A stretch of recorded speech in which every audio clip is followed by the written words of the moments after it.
उसने मुझसे तार का मजमून बनवाया जिसमें अपनी खैरियत पूछने का इत्तला तो थी, लेकिन सईद की खैरियत दरियाफ्त करने का इसराफ ज़्यादा था।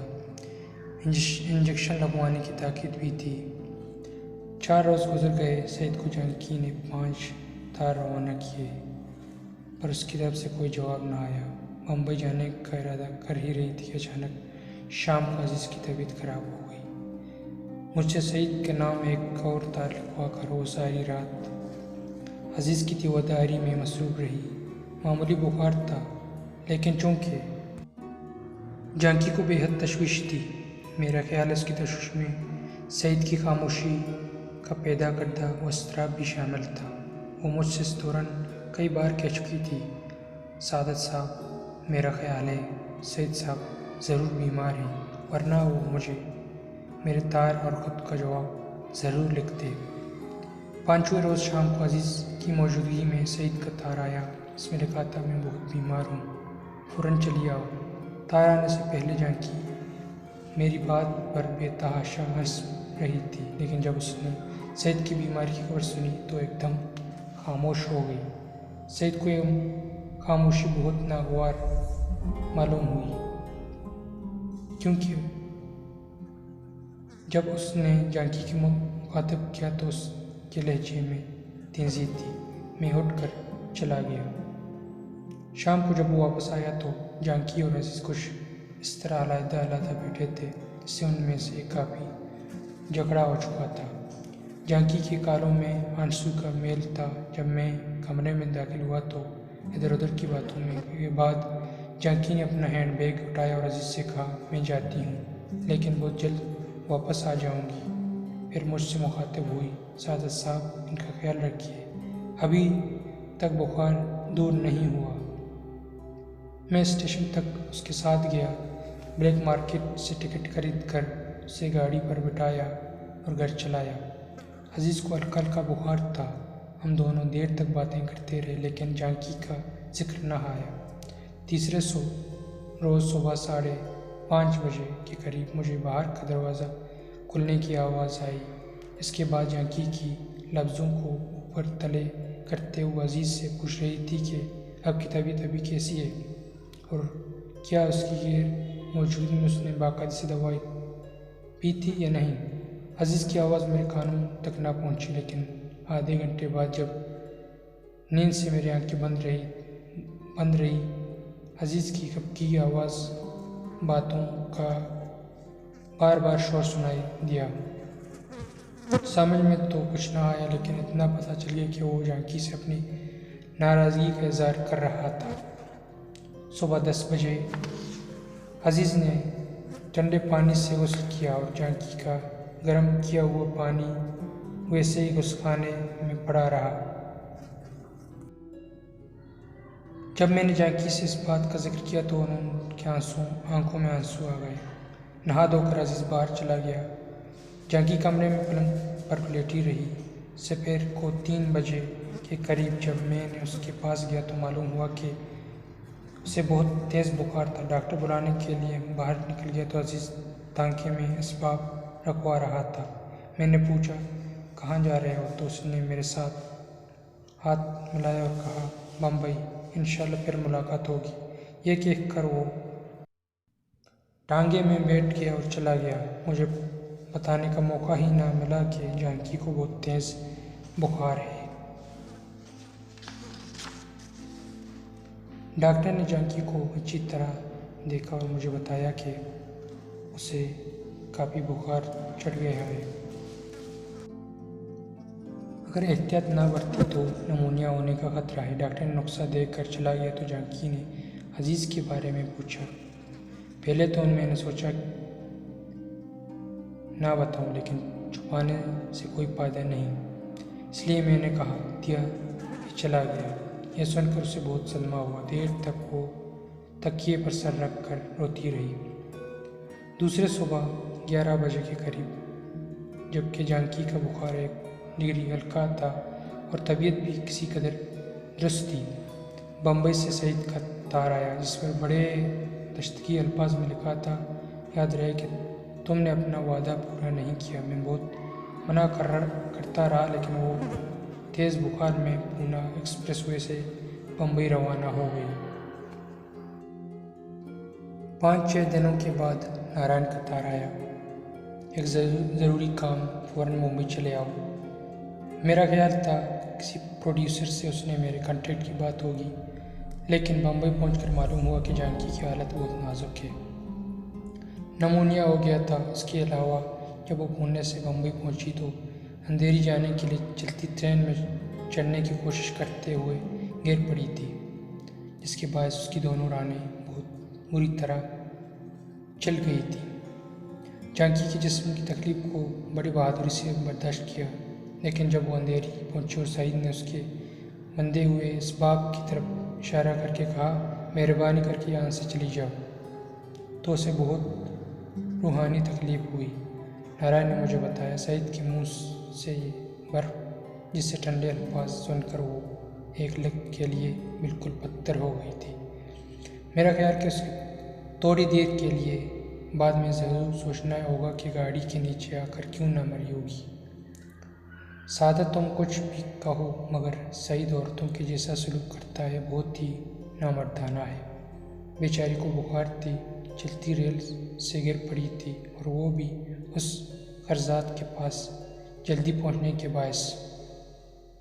लेकिन उसने बातों का ख्याल ही नहीं किया और फिर उससे कहा, मेहरबानी करके यहाँ से चली जाओ।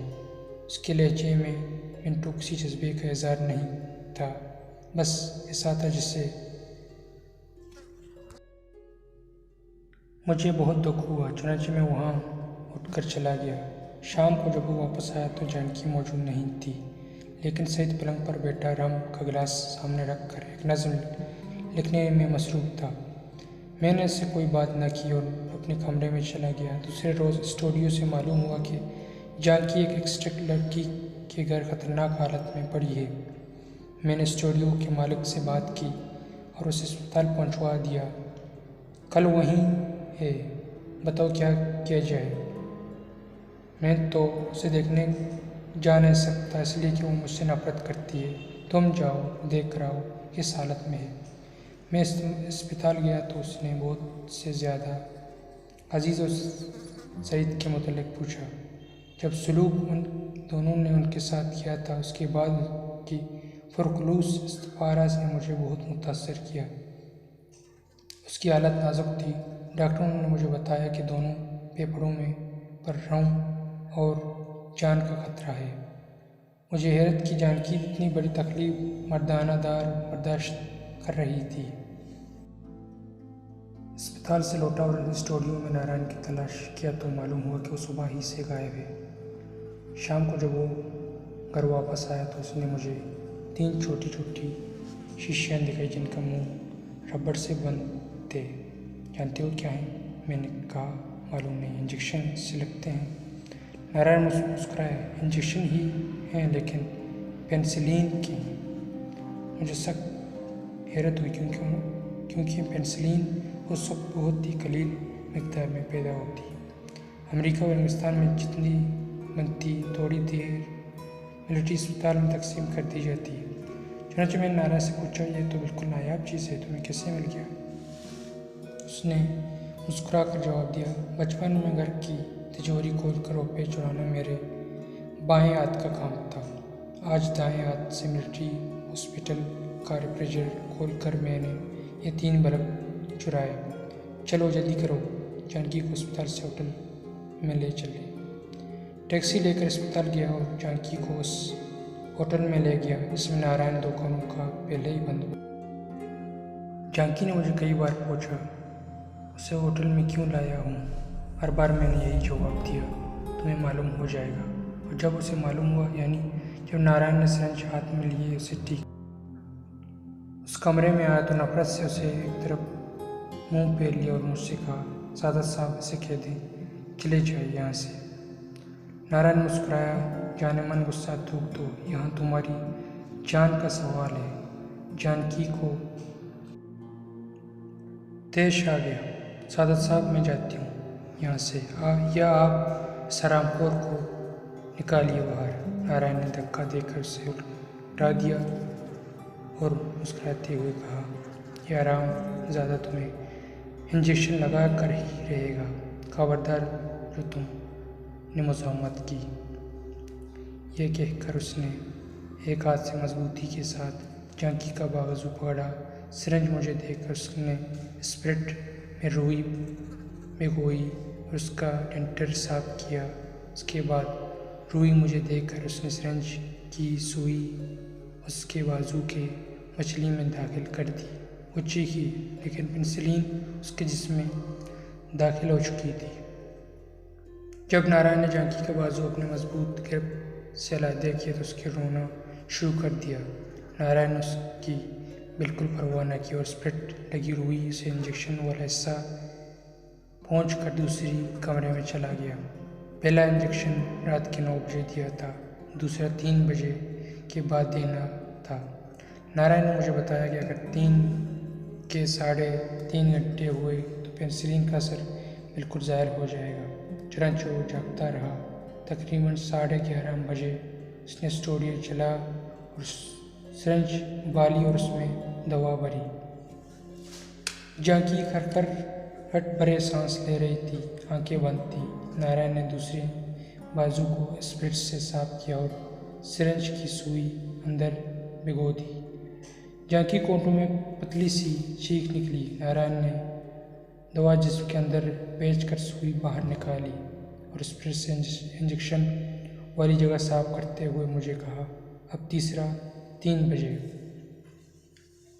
मुझे मालूम नहीं उसने तीसरा चौथा इंजेक्शन कब दिया, लेकिन जब बेदार हुई तो स्टूडियो चलने के लिए आवाज़ आ रही थी और नारायण होटल के पेरे में से बर्फ के लिए कह रहा था क्योंकि पेनिसिलिन को ठंडा रखना था।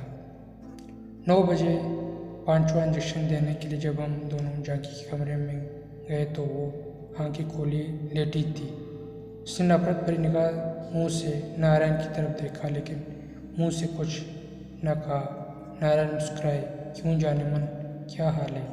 जानकी खामोश रही। नारायण उसके पास खड़ा हुआ, यह इंजेक्शन जो मैं तुम्हें दे रहा हूँ इश्क के इंजेक्शन नहीं, तुम्हारा नमूनिया दूर करने के लिए इंजेक्शन है। मैंने मिलिट्री हॉस्पिटल से बड़ी सफाई के साथ चुराए हैं। लो अब ज़रा उल्टी लेट जाओ और कोयले से शलवार को ज़रा नीचे घिसा दो। कभी लिया है यहाँ इंजेक्शन? ये कहकर उसने जांकी को कोयले पर एक जगह गोश के अंदर अंगुली घुसाई। जांकी की आंखों में मरहूब सी नफरत पैदा हुई। जब उसने खरोट बदली तो नारायण ने कहा, शाबाश।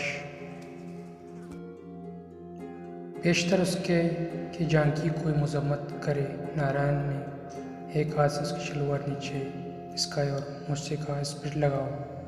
जांकी ने टांगे चलाना शुरू किया तो नारायण ने कहा, जांकी टांगे वांगे मत चलाओ, इंजेक्शन लगा रहा हूँ। गरज के 5 इंजेक्शन दे दिया गया। 15 और बाकी थे जो नारायण पर 3 घंटे के बाद देने थे और ये 45 घंटे का काम था। 5 इंजेक्शन से गोया जांकी को बज़ाहिर कोई नुमाया फ़ायदा नहीं पहुंचा, लेकिन नारायण को पेनिसिलिन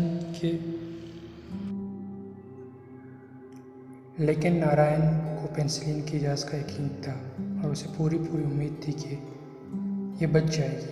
हम दोनों बहुत देर तक नहीं दवा की मतलब बातें कर रहे थे कि 11 बजे के करीब नारायण का नौकर मेरे नाम एक तार लेकर आया। पुणे से था। एक फिल्म कंपनी ने मुझे फ़ौरन बुलाया था, इसलिए मुझे जाना पड़ा। 10-15 दिनों के बाद कंपनी ही के काम में मुंबई आ गया।